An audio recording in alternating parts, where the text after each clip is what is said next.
کیوں؟ اس لیے ہٹو اے دوستو راستہ چاہتا ہوں، ہٹو اے دوستو راستہ چاہتا ہوں، بس اب ایک ہی آشنا چاہتا ہوں۔ اللہ والے تو تھک گیا ہوگا، اتنا عرصہ گزر گیا، اتنی مدت گزر گئی تجھے چلتے چلتے، آج تو آرام کر لے۔ کہنے لگا تھکا نہیں کرتے تیرے دیوانے، مگر چلنے سے رک سکتے نہیں، تیرے دیوانے مگر چلنے سے رک سکتے نہیں، پاؤں تھک جاتے ہیں دل ان کے کبھی تھکتے نہیں۔ میرے سامنے تھکنے کا نام نہ لے، میرے ذہن میں تھکنے کی جگہ ہی نہیں، میں عشق میں چل رہا ہوں، اللہ رسول کی محبت میں چل رہا ہوں، میری رات اس میں گزرتی ہے، میرا دن اس میں گزر جاتا ہے، سوز و گداز میں چل رہا ہوں، میں تو عشق کے مزے میں نہ مجھے رات کا پتہ ہے، نہ دن کا پتہ ہے، نہ تھکاوٹ کا پتہ ہے، میں تو چلا ہی چلا جا رہا ہوں، اور منتظر ہوں اس گھڑی کا کب میں جا کر کے یوں کہوں کہ اے مدینے کے مہاجر سبز گنبد کے مکین، اے مدینے کے مہاجر سبز گنبد کے مکین، عرش ہے تیرے قدم کے فیض سے یہ سرزمین۔ او میرے آقا بڑا جلدی کر رہا ہوں، اسی حالت میں منٹوں کے حساب سے بھی ٹھہرنا نہیں چاہتا، مجھے انتظار ہے کب بیت اللہ میں جاؤں، کب بیت اللہ پہ میری نگاہ پڑے، اور کب میں یوں کہوں فی آیاتم بیناتم مقام ابراہیم، ان اول بیت وضع للناس للذی ببکۃ مبارکا وہدی للعالمین۔ اللہ فرماتے ہیں میں نے دنیا میں سب سے پہلا گھر بیت اللہ شریف اپنا گھر بنایا،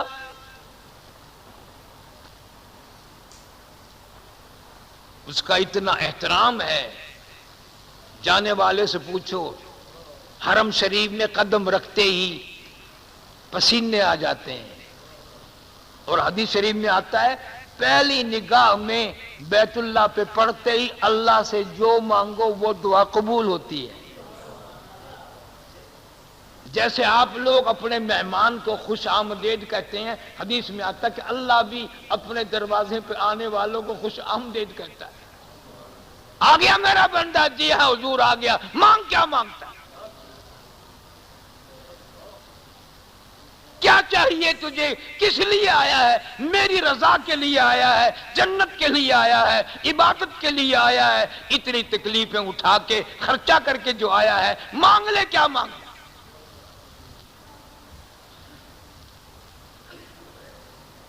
اللہ بڑا بے نیاز ہے، اللہ ہم سب کی رگوں سے واقف ہے، دلوں کے حال سے واقف ہے۔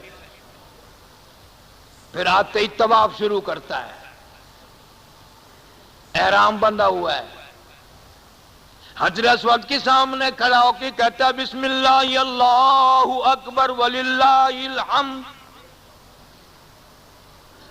حدیث شریف میں آتا ہے کہ 40 فرشتے اس کے ساتھ ساتھ چلتے ہیں، جو وہ پہلے طواف میں دعا مانگتا ہے، اللہ پاک یوں فرماتے ہیں جیسے آپ لوگ اپنے مہمان کے ساتھ ملازم کو بھیجتے ہیں، باتھ روم بتا دو، چائے وائے کا انتظام کر دو، سونے کی جگہ بتا دو، بیٹھنے کی جگہ بتا دو، اللہ پاک فرشتوں کی جماعت ساتھ کر دیتے ہیں کہ یہ میرا مہمان ہے، جو یہ دعا مانگے اس پہ تم آمین کہتے رہو۔ تمہاری ڈیوٹی ہے نوری فرشتے ہو کر میرے سیاہکار گناہگار بندے کی دعاؤں پہ آج تو آمین کہو۔ پتہ نہیں کس طرح سے میرے دروازے پہ آیا ہے، مانگنے آیا ہے، فقیر بن کر آیا ہے، سر سے ننگا، پیروں سے ننگا، گلے میں کفن کی طرح کی چادر ڈالی ہوئی ہے، اور طواف کرتا ہوا پھر کہتا لبیک اللہم لبیک لا شریک لک لبیک ان الحمد والنعمت لک والملک لا شریک لک۔ مولا میرے بس میں تو اتنی بات تھی کہ میں تیرے در پہ حاضری ہو جاؤں، مجھے معلوم ہے میرے گناہ اتنے ہیں کہ سمندر کے جھاگ سے زیادہ، میرے گناہ اتنے ہیں ریت کے ذرات سے زیادہ، میرے گناہ اتنے ہیں پہاڑوں کے وزن سے زیادہ، میرے گناہ اتنے ہیں آسمان کے ستاروں سے زیادہ۔ تجھے معلوم ہے میرے گناہ اتنے ہیں کہ درختوں کے پتے کم ہیں، میرے گناہ زیادہ ہیں۔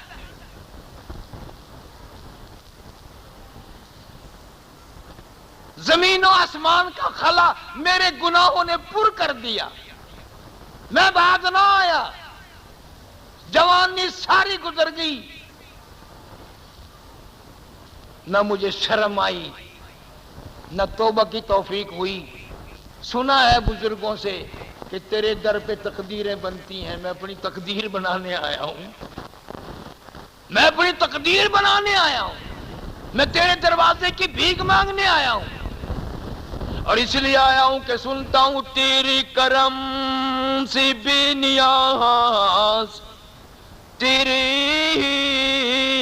تیرے کرم سے بے نیاز، اور کون سی شے ملی نہیں، تیرے کرم سے بے نیاز اور کون سی شے ملی نہیں، اور جھولی ہی میری تنگ ہے پر تیرے یہاں کمی نہیں، جھولی ہی میری تنگ ہے پر تیرے یہاں کمی نہیں، سرب سجود ہوں مگر عزم میں پختگی نہیں، سرب سجود ہوں مگر عزم میں پختگی نہیں، اور قائل بندگی تو ہوں قابل بندگی نہیں، قائل بندگی تو ہوں قابل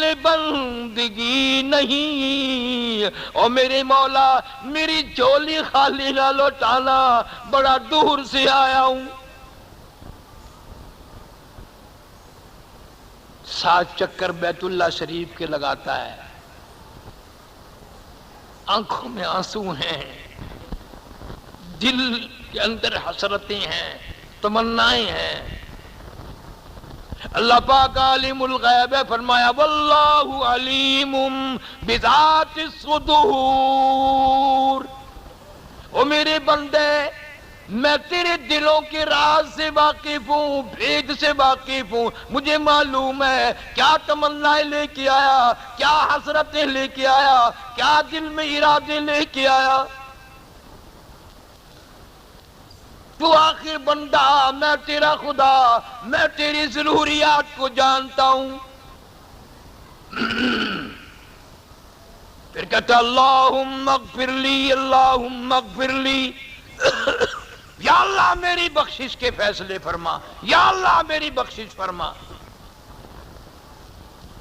آواز آتی ہے او دیوانے پروانے، تو ماں کو بھول بیٹھا، تو باپ کو بھلا بیٹھا، بیوی آ جانے کے بعد تو نے ماں کو کبھی یاد نہ کیا، اولاد ہو جانے کے بعد تو نے باپ کو کبھی یاد نہ کیا، اور میں کیسے بھلاؤں تیرے ماں باپ تھے، میرے تو وہ بھی بندے تھے، اور مجھے معلوم ہے کتنی محبتوں سے شفقتوں سے تجھے پالا، کتنی محنت تیری ساتھ کی، کتنی لگن تھی، ساری ساری رات کھڑی کھڑی پھرتی تھی، تجھے رونے بھی نہیں دیتی تھی، تو بھول گیا۔ اور جن لوگوں کے ماں باپ زندہ ہیں زندگی میں بھول جاتے ہیں، بعد میں کون یاد کرے۔ دعا کے لیے مولویوں کے پاس جائیں گے، پیروں فقیروں کے پاس جائیں گے، مگر گھر میں جو اماں بیٹھی ہے اس کو ساری زندگی میں کبھی نہیں کہنے کا میرے لیے دعا کر دیں۔ حالانکہ حدیث پاک میں آتا ہے ماں کی دعا تقدیر بدل دیتی ہے. اخلاص سے دعا ماں کرے گی اور کوئی نہیں کر سکتا. درد دل سے دعا کرے گی، برا نہیں منائے گی. تیری بیوی کے اترے ہوئے کپڑے پہنتی ہے، تیرے بچوں کے چھوڑے ہوئے ٹکڑے کھاتی ہے.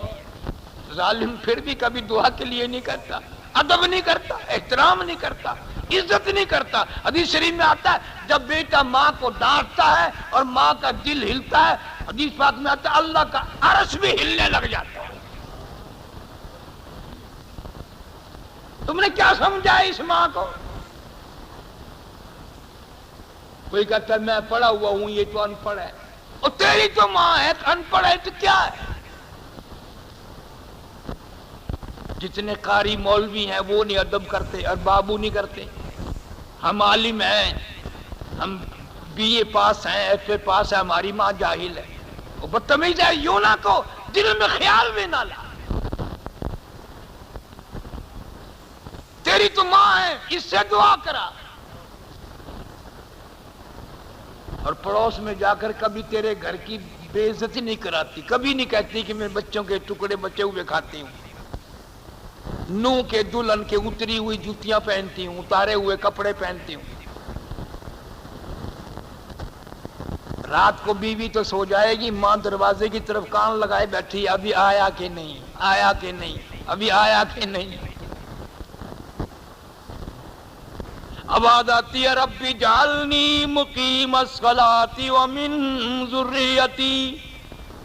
میرے بندے آ گیا میرے دروازے پر، لبیک لبیک اللہم لبیک. او میرے بندے مجھے معلوم ہے اسٹیشن تک بھی تیری اولاد ساتھ آئی تھی، بندرگاہ تک بھی ساتھ آئے تھے، بڑے خوش تھے، پیسے بنائے، تیاری کی، تجھے روانہ کیا.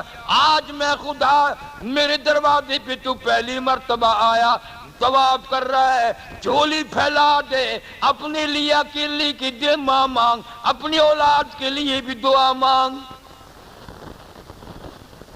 اور یہ بھی تعلیم دے دی اولاد کے لیے میرے دربار میں کوٹھی مانگ نہ مانگ، بنگلہ مانگ نہ مانگ، لیکن یہ مانگ رب جعلنی مقیم الصلاۃ ومن ذریتی. سب سے پہلے یہ دعا مانگ یا اللہ میری اولاد کو نمازی بنا.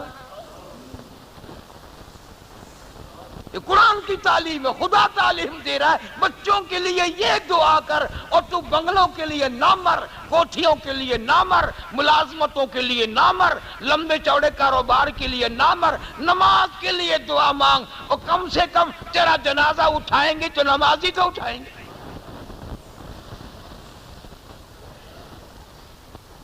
رب جعلنی مقیم الصلاۃ ومن ذریتی. یا اللہ میں تیرے دربار میں حاضر ہوں، میری اولاد کو نمازی بنا دے، پکا یقین والا بنا دے. ربنا متقبل دعا، تو اس دعائیں قبول کرنے والا. تیرے دروازے پہ دنیا آتی ہے، دنیا کی تقدیریں بنتی ہیں.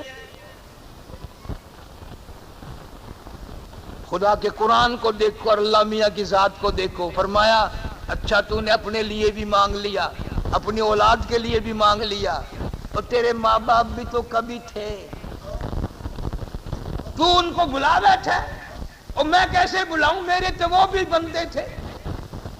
آج تو میں نے دریائے کرم بہایا ہوا ہے، بخشش کا دریا کھولا ہوا ہے، تو میرے گھر کا طواف کر رہا ہے، پہلی مرتبہ آیا ہے، جو مانگے گا وہی دوں گا.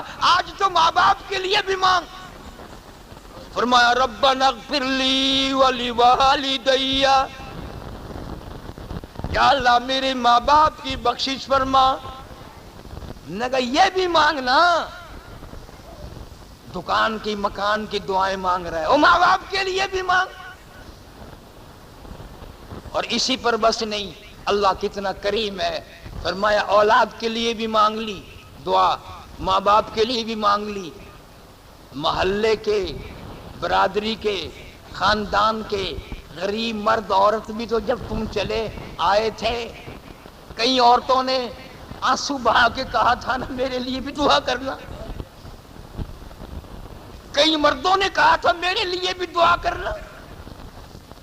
تجھے سفر کی وجہ سے بھول گیا, تجھے میرے گھر میں آ کے بھول گیا, اور میں کیسے بلاؤں؟ وہ یوں کہنے والے میرے تو بندے تھے نا, جنہوں نے تجھے کہا تھا میرے لیے بھی دعا کرنا, میرے لیے بھی دعا کرنا. تو سفر کر کر کے تکلیفیں اٹھا اٹھا کے ان سب کو المؤمنین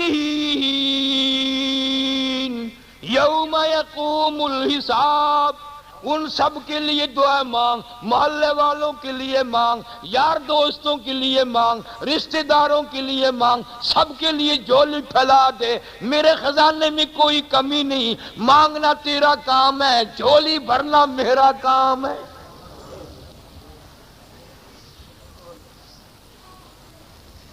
یہاں مانگ, ہر چکر میں مانگ. اور میں تجھے یہ نہیں کہتا کہ دین مانگ. میں جانتا ہوں تم بندے ہو, دنیا مقدم کرو گے. کہاوتوں میں بھی لوگوں نے بنا رکھا ہے نا کہ بھی دنیا سے, دین سے دنیا بھاری ہے. لوگ کہتے ہیں نا جی کیا کریں, دین سے دنیا بھاری ہے. فرمایا پہلے چل تو بھاری مانگ لے. ربنا آتنا فی الدنیا حسنہ, یا اللہ ہماری دنیا اچھی کر دے. وفی الآخرۃ حسنۃ وقنا عذاب النار. فرمایا چل تو پہلے دنیا مانگ لے پھر دین مانگ لے, لیکن یہ نہ سمجھنا کہ دنیا پہ تیرا گزارا ہو جائے گا. دین کے بغیر تیرا گزارا نہیں ہوگا. زمین کتنی ہو, بنگلے کتنے ہی ہو, کوٹھیاں کتنی ہو, تیرے پاس دولت کتنی ہو, دین نہیں. اللہ فرماتے ہیں تیرا جنازہ اٹھانے والے بھی نمازی نہیں ہوں گے, تیری قبر کھودنے والے بھی نمازی نہیں ہوں گے, تجھے غسل دینے والے بھی نمازی نہیں ہوں گے. دل کی حسرتیں مانگ, مٹا مانگ جو مانگتا ہے. آخرت کا سوال کر, قبر حشر کا سوال کر, تندرستی اور صحت مانگ, بیماریوں سے شفا مانگ, دوست احباب کے لیے مانگ. دریائے کرم عام جو ہے کھلا ہوا. اور حدیث پاک میں آتا ہے کہ یوں گزرتے گزرتے رکن یعنی بیت اللہ کے ایک کونے کو رکن یمانی کہتے ہیں, اس پہ ہاتھ لا کے گزرنا تیرا کام ہے. 40,000 فرشتہ تیری دعاؤں پہ آمین کہتا چلے گا. 40,000 فرشتہ تیری دعاؤں پہ آمین کہتا ہوا چلے گا. اور اس یقین سے مانگ کہ اللہ سن رہا ہے, میں مانگ رہا ہوں, اس کے دروازے پہ کھڑا ہوں, اس کے قدموں میں کھڑا ہوں. حدیث پاک میں آتا فرمایا مدنی کریم صلی اللہ تعالی علیہ وسلم نے جب میرا بندہ غلاف کعبہ پکڑ کے دعا مانگتا ہے, اللہ یوں فرماتے ہیں میں سمجھتا ہوں میرا دامن پکڑ کے مانگ لیا. جب میرا بندہ مقام ملتزم پہ لپٹ کے میری چوکھٹ پکڑ کے مانگتا ہے, اللہ پاک فرماتے ہیں میں سمجھتا ہوں میرے در کی چوکھٹ پکڑ کے مانگ لیا.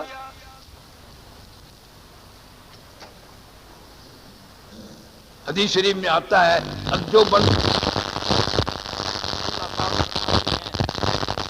کی جھولی خالی لوٹاتے ہوئے مجھے شرم آتی,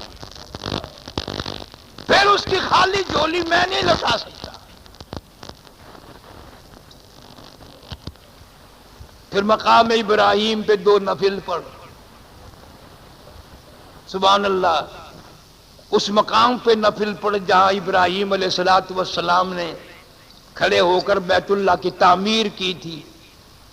وہ پتھر موجود ہے جس پتھر پہ کھڑے ہو کر خلیل نے تعمیر کی. حدیث پاک میں آتا وہ پتھر ایسا تھا اس میں گو باندھنے کی, پیر باندھنے کی کوئی ضرورت نہیں تھی.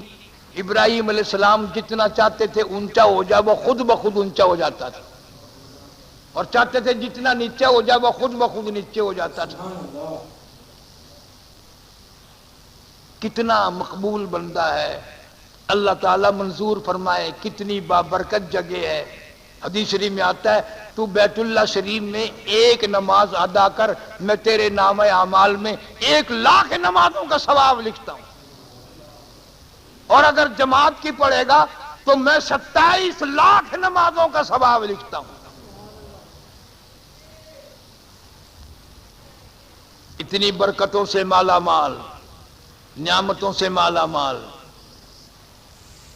نمازیں پڑھتا ہے، پھر اللہ پاک نے حکم دیا کہ اب زمزم پی لے، اور پینے کے بعد پھر زمزم کی وارث کی جگہ آ جا۔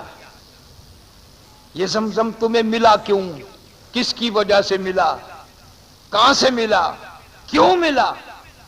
سیدہ ہاجرہ علیہ السلام نے اللہ کی رضا کی خاطر تکلیف اٹھائی اور اتنا بڑا یقین کیا کہ آج کائنات میں اس یقین کے قریب سے بھی کوئی نہیں گزر سکتا۔ ابراہیم علیہ السلام کو اللہ پاک نے حکم دے دیا کہ اسماعیل علیہ السلام گود میں ہے، حضرت ہاجرہ جوان ہے، چٹیل میدان میں، لکو دک میدان میں، اس صحرا میں ان کو چھوڑ کے آ۔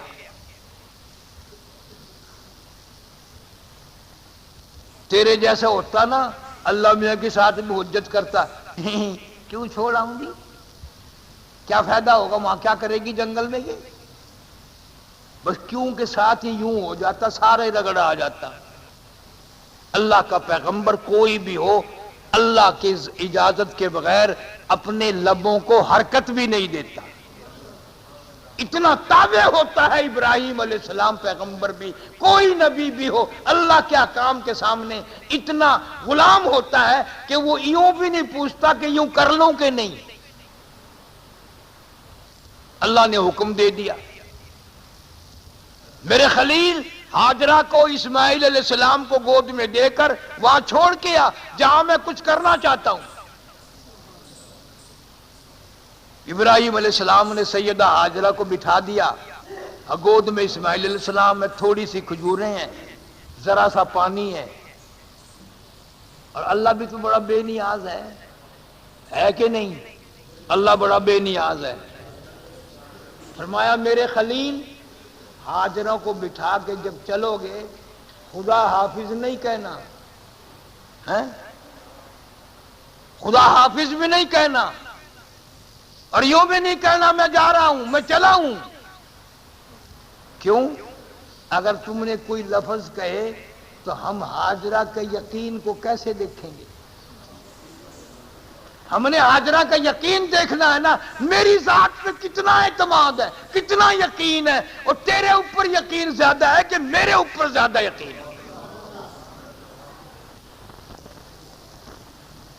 جنگل ہے، کوئی آبادی نہیں، کوئی پانی نہیں، کوئی چشمہ نہیں، کوئی کنواں نہیں، بستی نہیں، قریب قریب کوئی جگہ نہیں۔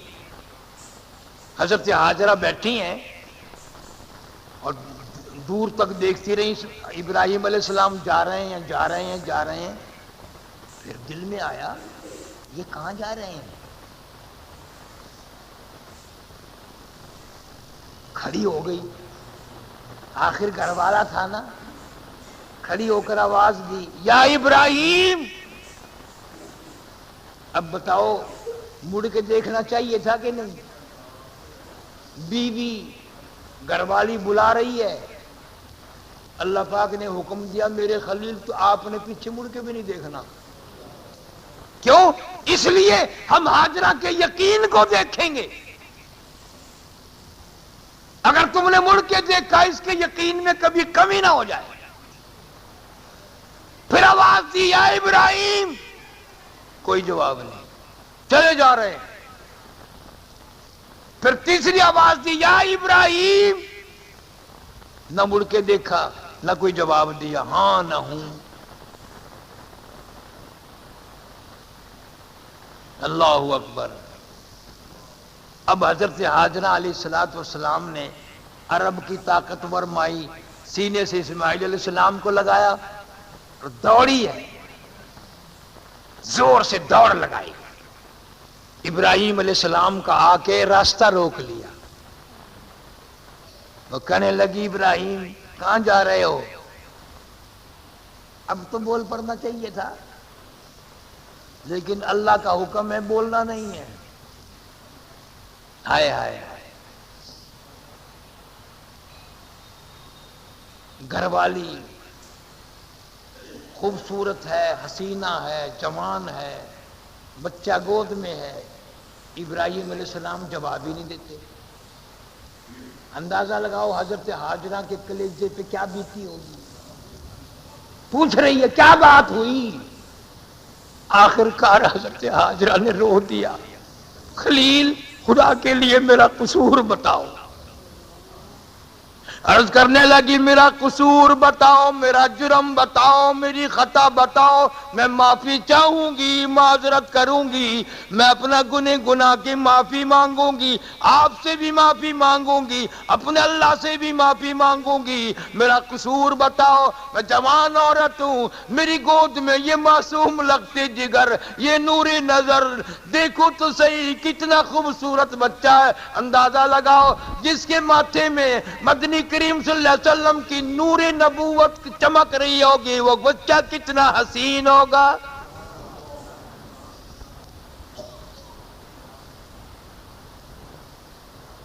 بولتے نہیں ہیں ابراہیم علیہ السلام۔ ہماری گھر والی اگر ناراض ہو جائے جان نکل جاتی ہے، ماں کو تو گالی والی دے بھی دیں گے، اس کے پیچھے لگ کر کے بہانے گھر میں کی گل اور دس دے میں نہیں میں مر جانا ہے، میری خدا دی قسم ہے میری جند نکل جانی ہے، دس دے کی گل ہے۔ روئی ہے حضرت ہاجرہ، اللہ پاک نے خلیل کو اجازت رونے کی بھی نہ دی کہ ہاجرہ کے ساتھ رونے لگ جائے، ترلا کر رہی ہے خدا کے لیے میرا قصور بتاؤ، میرا جرم بتاؤ، میری خطا بتاؤ، میرا جرم بتا دو، کوئی جواب نہیں۔ حضرت ہاجرہ کے دماغ میں اللہ نے ڈالی، پھر اخیر میں کہنے لگی خلیل اتنی بات بتا دو، مجھے تو یہاں چھوڑ کے جا رہے ہو، کہیں اس رب العالمین کا تو حکم نہیں،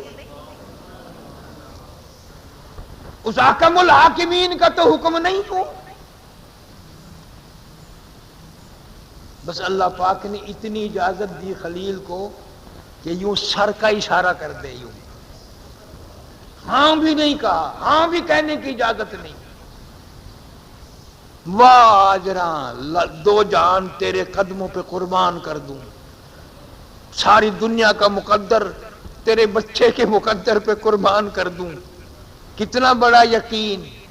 سر کا اشارہ دیکھ کے پھر تو چاہیے تھا نا کہ بچے کو گود میں لے کے وہیں بیٹھ جاتی، کہتی جاؤ اللہ حافظ، جب اس کا حکم ہے تو میں جانوں اور وہ جانے۔ پھر حضرت ہاجرہ نے دوڑ لگائی ہے، جہاں پہلے بٹھا کے آئے تھے وہیں جا کے بیٹھی ہے، اپنے قدموں کے نشان دیکھتی ہوئی وہیں جا کے بیٹھی ہے، اور کہنے لگی اگر اس کا حکم ہے آپ جائیں، میں جانوں رب جلیل جانے۔ پھر اس کے سپرد ہے سارا۔ دن گزر گئے، راتیں گزر گئی، کوئی نہیں، کچھ بھی تو نہیں، راستہ نہیں، کچھ نہیں۔ حدیث پاک میں آتا ہے بعض دن سارا دن 24 گھنٹے میں حضرت ہاجرہ نے ایک کھجور کھائی، ایک گھونٹ پانی پیا، آخر وہ کھجوریں بھی ختم، وہ پانی بھی ختم، چھاتیوں سے دودھ اترنا بند ہو گیا۔ اسماعیل علیہ السلام کو بھوک پیاس نے اتنا تنگ کیا کہ اتنی لمبی زبان باہر نکلی۔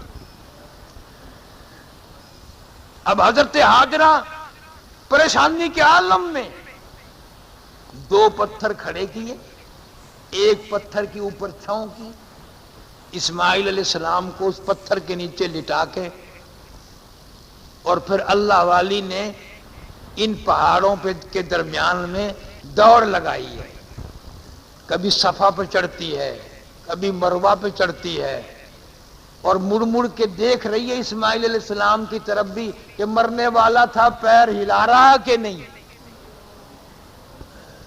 کہیں مر تو نہیں گیا۔ جب 7ویں مرتبہ صفا پہاڑ پہ چڑھی تو کانوں میں کوئی آواز سی آئی، تو رو کے کہنے لگی میں نے آواز تو سن لی، میرا بچہ اگر چل بسا تو میں تیری امداد کا پھر کیا کروں گی؟ مڑ کے جا کے دیکھتی ہے اسماعیل علیہ السلام کی نرم و نازک ایڑیاں جو روتے ہوئے بچہ رگڑتا ہے، وہاں سے پانی کا چشمہ پھوٹ آیا۔ حضرت ہاجرہ علیہ السلام نے اس پانی کو روکنے کے لیے یہ لفظ حضرت ہاجرہ کی زبان سے نکلے اس وقت زم زم زم، رک جا ٹھہر جا، چاروں طرف بنی بنا دی اور پیا ہے۔ حدیث پاک میں آتا ہے یہ پانی روٹی کا کام بھی دیتا ہے، پانی کا کام بھی دیتا ہے۔ 70,000 بیماریوں کی دوا ہے یہ زمزم۔ اور میں ابھی سن کے آیا کہ سعودی حکومت نے مدینہ منورہ تک پائپ فٹ کرنے کا فیصلہ کیا کہ زمزم پائپ کے ذریعے مشینوں کے ذریعے پہنچائیں گے، لیکن سارے انجینئروں فیل ہو گئے، ساروں کی ہنرمندی فیل ہو گئی۔ زمزم کا پانی پائپ کے ذریعے حرم سے باہر نکلا ہی نہیں، پائپ میں چڑھا ہی نہیں۔ اٹھا کر لے جاؤ، ٹینکر بھر کے لے جاؤ، یوں نہیں، بے ادبی ہوگی۔ حضرت ہاجرہ علیہ السلام نے جو 7 چکر لگائے، اب دیکھو یہ اللہ کی بے نیازی ہے، کسی کے سجدے رد فرما دے، 500 سال کی عبادت رد کر دے اور کسی کا دوڑنا بھاگنا منظور فرما لے۔ اور فرمایا ایسا منظور فرمایا میری ہاجرہ بے ساختہ پریشانی کے عالم میں، دکھ درد کے بچے کی دکھوں میں زبان نکلی ہوئی دیکھ کر آپ میری رحمت کو تلاش کرنے کے لیے جو پہاڑوں پہ دوڑتی رہی، مجھے اتنا منظور ہے، میں تیری رفتار منظور کرتا ہوں، تیرا بھاگنا منظور کرتا ہوں، تیرا دوڑنا منظور کرتا ہوں، اتنا منظور کرتا ہوں، آج کے بعد کوئی نبی، کوئی رسول، کوئی پیغمبر، کوئی صحابی، کوئی غوث، کوئی قطب، کوئی ابدال جب تک تیری چال چل کے نہیں دکھائے گا، یوں دوڑنا لگائے گا، مجھے اپنی کبریائی کی قسم میں اس کا حج منظور نہیں کروں گا۔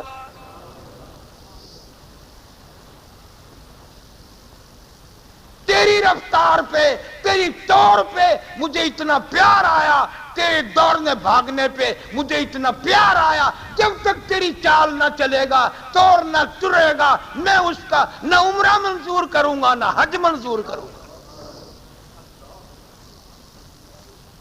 فرمایا ان الصفا والمروۃ من شعائر اللہ، ان الصفا والمروۃ من شعائر اللہ، فمن حج البیت او اعتمر فلا جناح علیہ ان یطوف بہما ومن تطوع خیرا فإن اللہ شاکر علیم، ومن تطوع خیرا فإن اللہ شاکر علیم۔ ہاجرہ تیری توڑ چرے گا، دوڑ لگائے گا، پسینہ آئے گا، میرا کپڑا پہنا ہوا حرم احرام کا کپڑا ہلے گا، خدا کی قسم اگر آج کے بعد یہ کبیرہ گناہ نہیں کرے گا، اس کپڑے سے جو ہوا نکلی میں اس کو جنت کی ہوا بنا دوں گا۔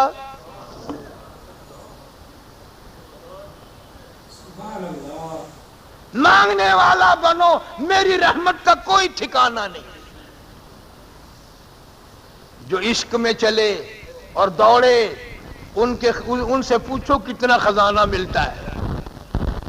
مالک بن دینار رحمت اللہ علیہ فرماتے ہیں اسی سال میں بھی حج کے لیے گیا، مینا میں نے بہت بڑا مجمع لگا ہوا دیکھا، میں بھی بھیڑ میں سے جھانک کر اندر دیکھ کے یوں سوچنے لگا دیکھوں یہ کس چیز کو لوگ سارے دیکھ رہے ہیں۔ تو کہتے ہیں جب میں نے اندر جھانک کے دیکھا تو بیچ میں وہی نوجوان بیٹھا ہے گلے میں کرتا نہیں ہے، سامان نہیں ہے، چاروں طرف لوگ کھڑے ہیں، اور وہ یہ آواز لگا رہا ہے میرے پروردگار آج کوئی مینڈے کی، چھترے کی، بکرے کی، اونٹ کی، گائے کی قربانی دے گا، کوئی اونٹ کی قربانی دے گا، کوئی کسی جانور کی قربانی دے گا، کوئی کسی کی قربانی دے گا۔ کہ عرض کرتا الہی تجھے معلوم ہے میں تو تیرے دروازے کا فقیر، واللہ الغنی وانتم الفقراء، تو غنی ہے، سارا جہان تیرے دروازے کا محتاج ہے، فقیر ہے، سارا تیرے جہان کے تیرے سامنے تیرے دروازے کا گداگر ہے۔ دعا مانگ رہا یا اللہ میرے پاس بکرا نہیں، میرے پاس چھترا نہیں، میرے پاس پیسہ نہیں، مجھے معلوم ہے گائے نہیں، دمبا نہیں، میں خرید نہیں سکتا، میری تو یہ دعا ہے یا اللہ میرے پاس تو یہ میری اپنی جان ہے، میں اس کی قربانی دیا چاہتا ہوں، منظور فرما۔ یا اللہ میں تو اس جان کی قربانی دینا چاہتا ہوں، 8 برس میں تیرے دروازے پہ آیا ہوں، ننگا بھی ہوں، مالدار بھی نہیں، غریب مسکین ہوں، بس دعا تیرے سے یہ ہے میری قربانی منظور فرما۔ مالک بن دینار رحمت اللہ علیہ فرماتے ہیں میرے دیکھتے دیکھتے ایک آہ کھینچی، ایک چیخ ماری اور ساری دنیا کے بیچ میں سر رکھ کر جان دے دی، ساری دنیا کے بیچ میں سر رکھ کر اللہ کے سپرد اپنی جان کر دی۔ لوگوں نے کپڑے کی پرواہ نہ کی، سواری کی پرواہ نہ کی، عشق تھا، محبت تھی، ہاتھوں سے چل کر آیا تھا، گھسٹتا ہوا آیا تھا، آخر میں اپنی جان دے کے چلا گیا۔ آج ہم اچھے بھلے پاؤں چلنے والے، رمضان گیا تو نماز ختم، رمضان گیا تو تلاوت ختم، رمضان گیا تو خیرات ختم، ہم مرتے وقت کیا لے کے مریں گے؟ کون سی چیز اللہ کی حضور میں جا کے پیش کریں گے؟ معلوم آئندہ رمضان تک ہم میں سے کس کس کی موت آ جائے گی اور کون کون باقی رہے گا۔ اس لیے قرآن کریم اعلان کرتا ہے اذا جاء اجلها لا يستاخرون ساعة ولا يستقدمون، جب وقت آ جائے گا ایک سیکنڈ ادھر ادھر نہیں ہوگا، پوری دنیا کی فوج مل کر کسی کا ایک سانس نہیں بڑھا سکتی، پوری دنیا کی دولت مل کر کسی کا ایک سانس نہیں بڑھا سکتی۔ اب معلوم نہیں میرا تیرا وقت رات کو آئے گا، دن میں آئے گا، گھر پہ آئے گا، سڑک پہ آئے گا، چلتے چلتے آئے گا یا نماز پڑھتے آئے گا، قرآن پڑھتے موت آئے گی یا کلمہ پڑھتے ہوئے موت آئے گی، کسی کو معلوم نہیں زنا کرتے ہوئے موت آئے گی، جوا کھیلتے ہوئے موت آئے گی، یا شراب پیتے ہوئے موت آئے گی۔ ہم لوگ ڈرتے ہی نہیں، اللہ سے پناہ نہیں مانگتے، توبہ نہیں کرتے۔ عاشقوں کا کام یہی ہے کہ یوں جان دیا کرتے ہیں، اور ایک نہیں ہزاروں نے جان دی، ہزاروں نے جان دی، بڑے بڑے ولی، بڑے بڑے قطب اور ابدال اللہ کے دروازے پہ پڑھ کے وہیں مر گئے۔ اللہ سے موت بھی دعا مانگی کہ اللہ مدینے کی موت عطا فرما، حرم محترم بیت اللہ شریف کی موت عطا فرما۔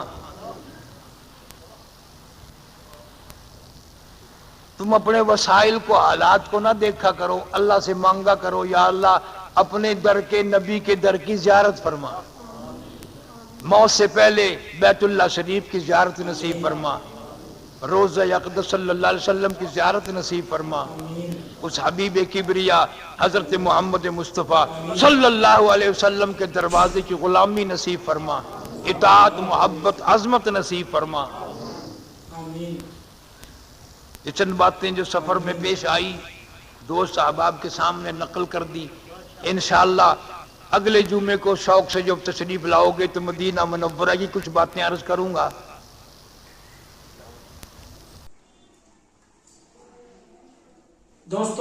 اگر آپ کو یہ بیان اچھا لگا تو ہمارے اس بیان کو لائک کر دیں اور اسی بیانات کے لیے، قاری حنیف کے بیان کے لیے ہمارے چینل کو سبسکرائب کر لیں۔ آگے کی ویڈیو میں جلد ملتا ہوں۔ جزاک اللہ خیر، فی امان اللہ۔